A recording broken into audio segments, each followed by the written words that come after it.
whenever something pops up as a fire or urgent, the first thing culturally we do as a business is we cancel all one-on-ones and team meetings to attend to the fire. And this person said, while I understand that, what happens is then I can't spend time with my manager, so I don't know exactly what their commander's intent is or what I need to be. So I work on something else over here. Turns out it's not what they need to work on. I need to be working on a new fire comes up. And so now we have to attend to that and we cancel more meetings, which creates more fires. Right. So I often get this interesting challenge with leaders on, should I cancel one-on-ones? When do I how do I think about prioritizing my time with my team and my people as a leader when there might be something else that's pressing? I would just be curious your perspective on that.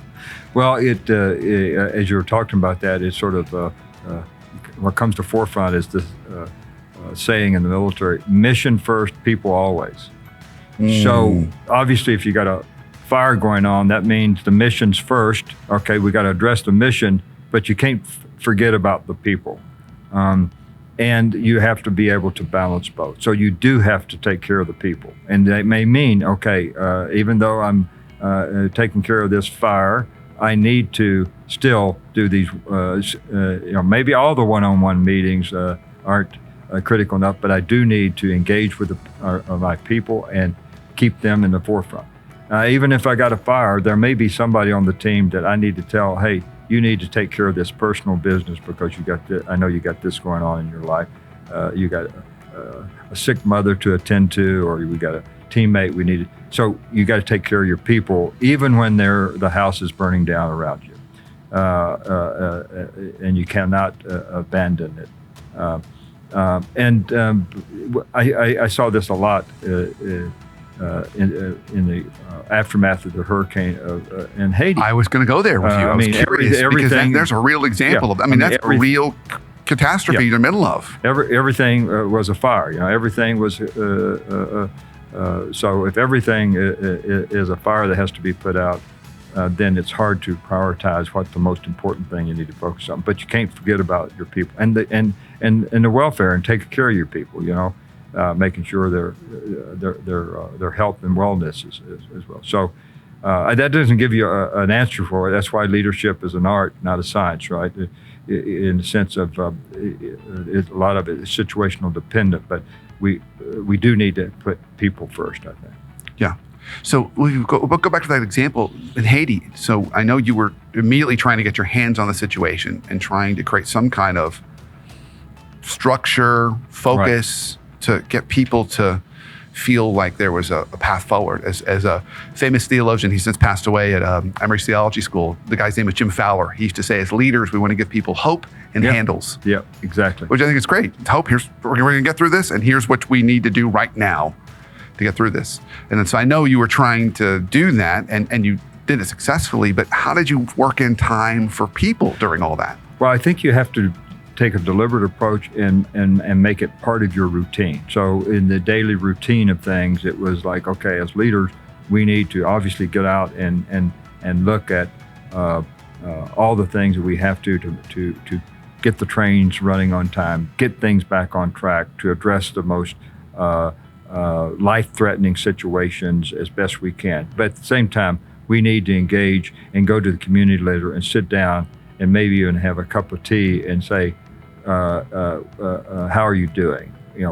How can I help you? And listen to them.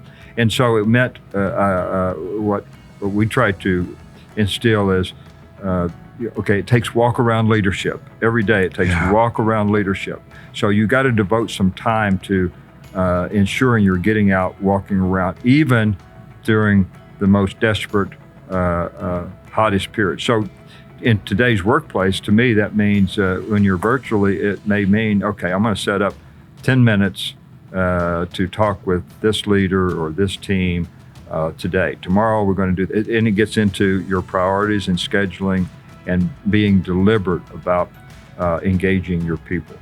I love the direction you took this conversation, Ken. I love where we took it, because we started with showing up, and we talked about as a professional, and how important it is to just show up at work, show up on video, that mental and physical act of showing up and being fully present, ready to work, and that commitment. And then I liked how we took it the other angle and said, as a leader, we also need to show up and be present for our people and not cancel those meetings. I mean, find time for that, but it's slightly different because now we're just being fully present to listen. Right. Just listen, not necessarily, tell them what to do, but just to be there, present and listen. Yeah, to me, it gets to a little bit of the coaching style of leadership, right? In that aspect, being able to listen, ask powerful questions, to really get to understand what are their challenges. And ultimately what I find is you always learn something, and what's causing the frictions and the problems in the teams and the organization that may be inhibiting your ability to get something done, you will learn something that's really creating a friction at their level. I remember in Haiti, about 3 weeks after the earthquake, I was doing one of these walkabouts, that I would try to do every day. And I ran into a young engineer lieutenant from the 82nd Airborne Division who had only been in the unit about 10 days before the earthquake occurred, and he immediately deployed with the unit. I mean, He hadn't really had time to meet his platoon and his fellow paratroopers and the leaders who worked for him very well, because they were, it was right after the New Year, so they were not out training at the time. And his job when he deployed into Haiti was to clear rubble off the main streets that were leading from the airport into the inner part of the city. And I just happened chance, I ran across him and I asked him how things were going. I said, do you understand what we're doing, why we're doing? He says, I understand my task is to clear rubble off these roads. I understand the purpose of that task, to allow humanitarian aid to get to the most devastated part of the city. But he said, I don't understand what the end state is. I don't understand, and I'm putting some words around what he sort of articulated to me. I don't understand what success looks like at the end, is what he was telling me. Yeah. And I said, what do you mean? We've articulated a very clear commander's intent that says, we're here to provide life-saving support, save lives, mitigate suffering. Here's what he says, yeah, I understand. I've read that. I understand that. But what does that mean for me in terms of clearing? Because I've looked around this city, and I'll be here for 10 years clearing rubble.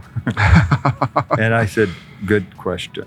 And we had to go back and really think hard about how to answer that question that would apply to every leader at every level. And basically, we came back and said, if you're doing what we asked you to do by yourself, you may be successful in your task and purpose, but that's not what's success at the end. Success at the end means that you're doing it with multiple partners that you can then empower and turn over the work, because we're not going to keep our military forces here forever. So that sent the signal to him that he had to go find partners to help him clear rubble. And he needed money to do that, which we gave him. And he ended up hiring Haitian day workers and other contractors to do the work. And when I went back to see him a few weeks later, he had over 100 Haitians working for him, program managers, and he worked himself out of the job. But to me, it was just listening and then understanding what It's a beautiful story. What everybody understood, what success looks like for you.